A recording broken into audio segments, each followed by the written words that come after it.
Assalamualaikum warahmatullahi wabarakatuh. Perkenalkan, nama saya Sauda, NIM 242010106016.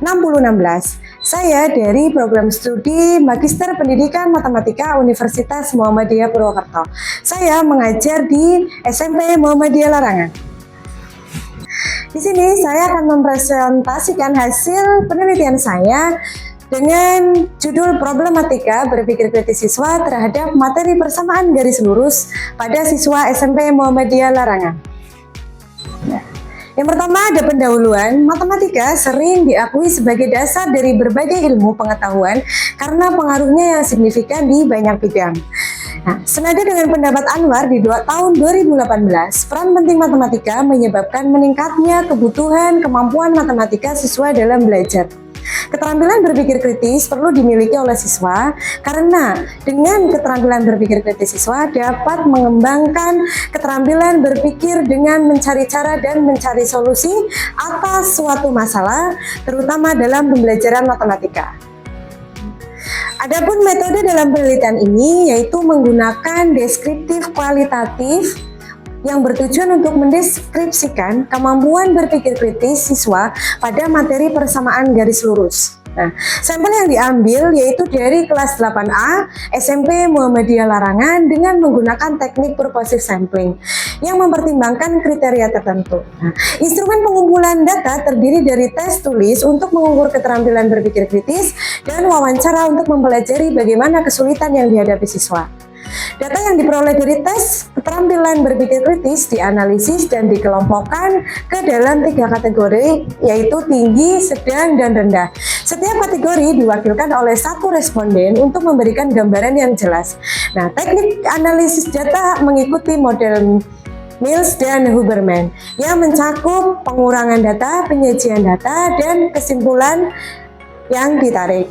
Hasil penyajian data disajikan secara kualitatif dan dilengkapi dengan gambar untuk memudahkan pemahaman. Hasil penelitian ini yaitu pada siswa kategori tinggi, dalam hal ini YN respondennya, hasil penyelesaian dari YN menunjukkan bahwa responden tidak mengalami kesulitan dalam menyelesaikan masalah. YN dimulai dengan mendeskripsikan bidang kartesius sesuai dengan titik yang telah disediakan. Kemudian menambahkan garis lurus di persimpangan titik sebagai arah jalan raya sesuai dengan masalah yang diberikan. Selanjutnya, YN melakukan perhitungan untuk mencari gradien kedua titik tersebut dengan menulis rumus yang tepat dan perhitungan yang benar. Selanjutnya, YN mencari persamaan garis lurus dimulai dengan menulis rumus dengan benar dan melakukan perhitungan dengan benar. Proses evaluasi dilakukan dengan mengalihkan gradien dengan angka 9 untuk mendapatkan kebenaran masalah yang telah terpecahkan. Kesimpulannya yang dibuat oleh YN yaitu hanya menuliskan besarnya gradien pada masalah yang diberikan. Next, siswa kategori menengah. Dalam hal ini kita singkat dengan huruf WF. Hasil penyelesaian yang dilakukan oleh WF menunjukkan bahwa responden dapat menafsirkan titik A dan titik B dalam sistem koordinat. Kemudian responden melakukan analisis dengan menuliskan rumus gradien dan menghitung dengan tepat. Selanjutnya, responden dapat memecahkan masalah dengan menuliskan rumus persamaan garis lurus dan perhitungan dengan benar. Namun, responden mengindikasikan bahwa mereka tidak dapat melakukan evaluasi dengan memeriksa kembali hasil yang telah selesai dan membuat kesimpulan yang sesuai. Next, siswa kategori rendah kita singkat sebagai AI. Hasil penyelesaian yang dilakukan oleh AI menunjukkan bahwa responden dapat menafsirkan masalah di bidang kartesius, namun belum menunjukkan kemana arah jalan raya yang dimaksud dalam pertanyaan. Proses penyelesaian yang dilakukan oleh AI secara langsung menempatkan titik A dan titik B di bidang kartesius. Lebih lanjutnya, responden mengatakan bahwa mereka dapat melakukan analisis dengan menghitung dengan rumus gradien. Responden mampu mengganti nilai X dan Y dalam rumus, tetapi pada hasil akhir responden membuat kesalahan dalam perhitungan. Pada poin C, responden hanya dapat menulis rumus untuk persamaan garis lurus, tetapi tidak menunjukkan hasil penyelesaian yang tepat. Selanjutnya, pada poin D, responden tidak menunjukkan hasil evaluasi dengan mengecek kembali apakah jawaban yang diperoleh benar atau tidak dengan bantuan pertanyaan, sehingga responden tidak dapat melakukan evaluasi.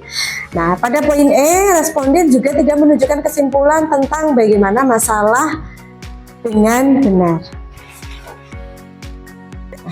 Next, pembahasan berdasarkan hasil penelitian tersebut, yaitu pada kategori tinggi siswa telah memenuhi 4 indikator, yaitu interpretasi, analisis, dan pemecahan masalah. Hal ini sejalan dengan penelitian Fitri di tahun 2023. Hal ini dikarenakan banyak siswa tidak menulis kesimpulan, hanya ada sedikit siswa yang menulis kesimpulan dengan benar. Siswa hanya mengerjakan soal hingga tahap evaluasi. Indikator inferensi mencapai kriteria yang sangat rendah karena rendahnya kemampuan siswa dalam indikator untuk menganalisis dan mengevaluasi yang mempengaruhi rendahnya kemampuan siswa untuk membuat kesimpulan secara tepat. Hal ini sejalan dengan penelitian yang dilakukan oleh Agustin dan Effendi di tahun 2022. Selanjutnya, untuk kategori menengah, mereka hanya memenuhi 3 indikator kemampuan berpikir kritis, yaitu interpretasi, analisis, dan pemecahan masalah. Nah, responden tidak dapat menyelesaikan masalah dengan baik karena hanya mampu menafsirkan atau menginterpretasi, menganalisis, dan memecahkan masalah, tetapi tidak dapat melakukan evaluasi dan kesimpulan. Nah, ini menunjukkan bahwa responden memiliki keterampilan dasar yang baik, tetapi kurang dalam keterampilan berpikir kritis yang lebih tinggi, sehingga diperlukan untuk memecahkan masalah secara komprehensif. Nah, hal ini sejalan dengan penelitian yang dilakukan oleh Mardani dan Apriyono di tahun 2023.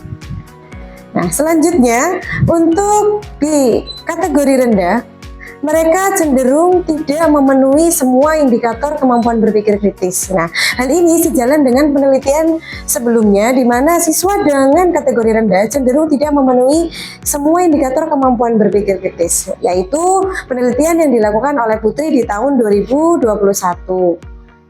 Nah, selain itu, kurangnya pemahaman konsep yang optimal akan mengakibatkan kurangnya interpretasi, perhitungan, dan evaluasi, serta inferensi dalam memecahkan masalah. Menurut Zahran di tahun 2024. Kesimpulan dalam penelitian ini adalah yang pertama, siswa kategori tinggi tidak mengalami kesulitan dalam memecahkan masalah, yaitu menginterpretasi atau menafsirkan, menganalisis, memecahkan masalah, dan melakukan evaluasi. Namun, siswa mengalami kesulitan dalam membuat kesimpulan atau menarik kesimpulan dari permasalahan yang diberikan. Yang kedua, siswa kategori menengah tidak mengalami kesulitan dalam menafsirkan atau menginterpretasi, menganalisis, dan memecahkan masalah. Namun, siswa mengalami kesulitan dalam melakukan evaluasi dan inferensi. Terakhir, siswa kategori rendah mengalami kesulitan dalam memecahkan masalah karena siswa mengalami kesulitan dalam menafsirkan, menganalisis, memecahkan masalah, mengevaluasi, dan menarik kesimpulan dalam pemecahan masalah yang diberikan.